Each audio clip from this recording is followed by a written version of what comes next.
বিসমিল্লাহির রহমানির রহিম। প্রিয় এলাকাবাসী, আসসালামু আলাইকুম রহমতুল্লাহ। আমি রাহাতারা বেগম, মোহাম্মদ মুফতি মোহাম্মদ লোকমান ফারুকী রহমতুল্লাহ এর সহধর্মিণী ও দারুল ইহসান ইসলামিক সেন্টার ট্রাস্টের প্রতিষ্ঠাতা সদস্য। আলহামদুলিল্লাহ, ইংল্যান্ডের প্রবাস জীবনে আল্লাহর রহমতে এবং আপনাদের দোয়ায় আমরা সবাই ভালো আছি। আশা রাখছি বাংলাদেশেও আপনারা সবাই ভালো আছেন। 1997 সনে মরহুম মুফতি মাওলানা মোহাম্মদ লোকমান ফারুকী দারুল ইহসান ইসলামিক সেন্টার প্রতিষ্ঠা করেন। ট্রাস্টের অধীনে দারুল ইহসান মহিলা দাখিল মাদ্রাসা উম্মুল এতিম আমেনা বিবি রাদিয়াল্লাহু আনহা এতিমখানা, হেফজাখানা ও জামে মসজিদ পরিচালিত হয়ে আসছে এবং যা ট্রাস্টের রেজুলেশনে উল্লেখ আছে। 2017 সনে প্রতিষ্ঠাতার মৃত্যুর পর ট্রাস্টের অধীনে পরিচালিত সমস্ত প্রতিষ্ঠান চালানোর দায়িত্ব আমার উপর অর্পিত হয়। ইংল্যান্ডের রসডেল প্রবাসী ধর্মপ্রাণ ভাই বোনদের কাছ থেকে আন্তরিক দোয়া ও আর্থিক সহযোগিতার মাধ্যমে অদ্যাবধি সরকারি অনুদানের পাশাপাশি বেসরকারি অনুদানের মাধ্যমে ট্রাস্টের অধীনে সমস্ত প্রতিষ্ঠানগুলোর কার্যক্রম চলে আসছে। আমি আগেও বলেছি এবং এখনো বলতেছি, দারুল ইহসান ইসলামিক সেন্টার ট্রাস্ট আমাদের পারিবারিক প্রতিষ্ঠান নয়, এটা আমাদের সবার এবং সর্বজনীন প্রতিষ্ঠান, যার মূল উদ্দেশ্য দেশ, গ্রাম ও সমাজের হতদরিদ্র, এতিম, অসহায় মানুষদের সহযোগিতা করা এবং সুশিক্ষা প্রদানের মাধ্যমে স্বাবলম্বী করে তোলা। এই প্রতিষ্ঠানে দেশপ্রবাসী সবার সহযোগিতা জড়িত আছে।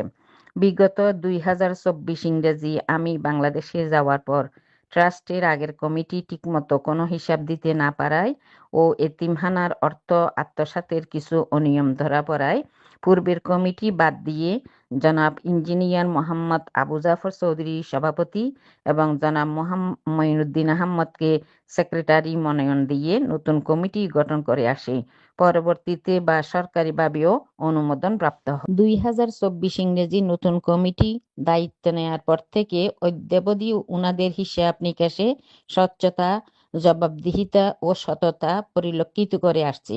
বিগত 2.5 বছর সময়ে উনারা বার্ষিক অডিট রিপোর্টের মাসিক জমা খরচের হিসাব এবং দৃশ্যমান অনেক উন্নয়নমূলক কাজ করে আসছে। আলহামদুলিল্লাহ, উনাদের কার্যক্রমে আমরা প্রবাসীরা যথেষ্ট সন্তুষ্ট। অত্যন্ত দুঃখ ভারাক্রান্ত মনে বলতে হচ্ছে, মরহুম ফারুকী সাহেবের লালিত স্বপ্ন এই প্রতিষ্ঠান যখন সুন্দরভাবে পরিচালিত হয়ে আসছে এবং বর্তমান কমিটির নিকট পূর্বের কমিটির বিভিন্ন অনিয়ম দৃষ্টিগোচর হয়, তখন থেকে পূর্বের কমিটির লোকজন বর্তমান কমিটির বিরুদ্ধে উঠে পড়ে লাগে, যাতে তাদেরকে বিভিন্নভাবে হেনস্থা করা যায়, এমনকি বিভিন্ন মিথ্যা বানোয়াট তথ্য উপাত্তের মাধ্যমে তাদেরকে হয়রানি করে আসছে, যা মোটেও কাম্য নয়। আমরা ইংল্যান্ড রসডেল প্রবাসী ও আমার পরিবার এর তীব্র নিন্দা ও প্রতিবাদ জানাচ্ছি। আমার প্রিয় বাংলাদেশ সরকার, প্রশাসন ও রাজনৈতিক সামাজিক সচেতন মহলের প্রতি একান্ত অনুরোধ, এই কুচক্রী মহলকে দমন করে ও সামাজিকভাবে বয়কট করে পাশাপাশি বর্তমান বৈধ কমিটিকে সব ধরনের সহযোগিতা ও পরামর্শ দিয়ে দারুল ইহসান ইসলামিক সেন্টার ট্রাস্টের অধীনে পরিচালিত সমস্ত প্রতিষ্ঠানগুলো যেন সুন্দর স্বচ্ছভাবে পরিচালিত হয়, আপনারা দয়া করে সে ব্যবস্থা করবেন। আপনাদের প্রিয় ব্যক্তিত্ব মরহুম মাওলানা মোহাম্মদ লোকমান ফারুকী রহমতুল্লাহ আলাইয়ের এই লালিত স্বপ্ন এই ট্রাস্টকে সাদগায়ে জারিয়া হিসেবে যেন আল্লাহ কবুল করেন এবং আমাকে খেদমত করার শারীরিক ও মানবিক শক্তি দেন, সেজন্য দোয়া করবেন। ধন্যবাদ। আসসালামু আলাইকুম রহমতুল্লাহি ওয়া বারাকাতুহু।